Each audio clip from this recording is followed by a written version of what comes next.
come to our last section now on the rulings, and we'll cover a few rulings which have come uh, uh, in last month.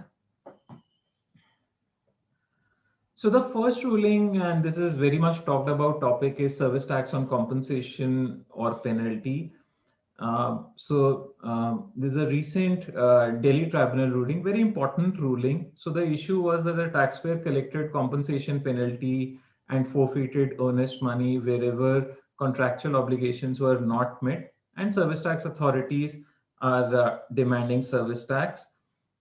So the tribunal held that service tax is not applicable, and these were the reasons which were given. Consideration of service must flow from the recipient.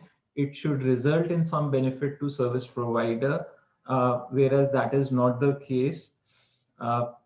Penal clauses in contract are meant to safeguard commercial interests of the parties. You need to read agreement as a whole to gather what is intended. Compensation or penalty and forfeited earnest money is not consideration for tolerating an act. And basis this, the tribunal held that service tax is not payable. Judgment is equally relevant in GST regime as well, because we have similar clause of tolerating an act.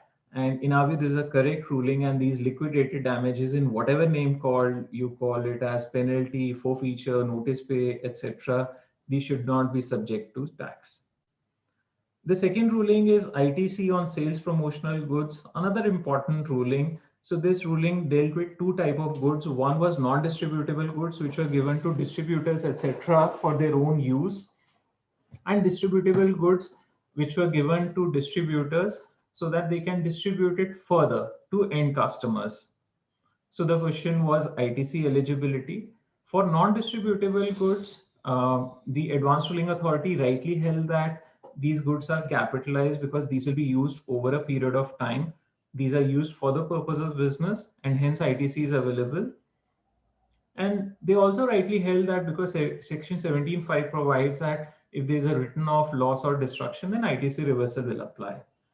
As far as distributable goods are concerned, they divided this into two scenarios. If the goods are given to related party, then GST will be payable even if there is no consideration. Once GST is payable, ITC becomes automatically available. If not to a related party, ITC will not be available because these qualify as gifts. Third, another draconian provision which department is invoking in many cases is blocking of electronic credit ledger. So in this case of Karnataka High Court, the electronic credit ledger was blocked without giving any reasons. Rule 86A, the High Court held that Rule 86A mandates recording of reasons in writing. And because there were no reasons which were assigned, therefore, order of blockage of credit is not sustainable. They sent the matter back to authorities to pass detailed reasoned order. The next ruling is another dispute being faced by many exporters. So the issue was simultaneous claim of output GST refund by advance authorization holders. So an advance authorization holder took both BCD and IGST exemption on imports. When it made the exports, it charged GST and claimed refund.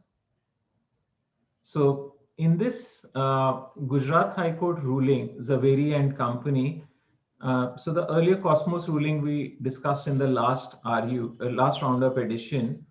So in Cosmos ruling, the court held that the amendment brought in is applicable from October 23rd, 2017, whereas the notification was very clear that it is prospective only. It is applicable from October 9, 2018. Effectively, it means that from October 2017 to October 2018, both output GST refund and advance authorization benefit is simultaneously available. Plus, it clearly came out from the government circular also. Fortunately, the court noticed this point, and it has issued it has stayed the show cause notice as of now. You can also refer to our Nitya legal monologue which we recorded last month on this issue, which explains this in a greater detail. Provisional attachment of bank account. The taxpayer was making fruit drinks and was discharging 12% GST. The department initiated proceedings and attached the bank account. The Bombay High Court held that provisional attachment cannot be undertaken unless taxpayer has suppressed the transactions to evade tax.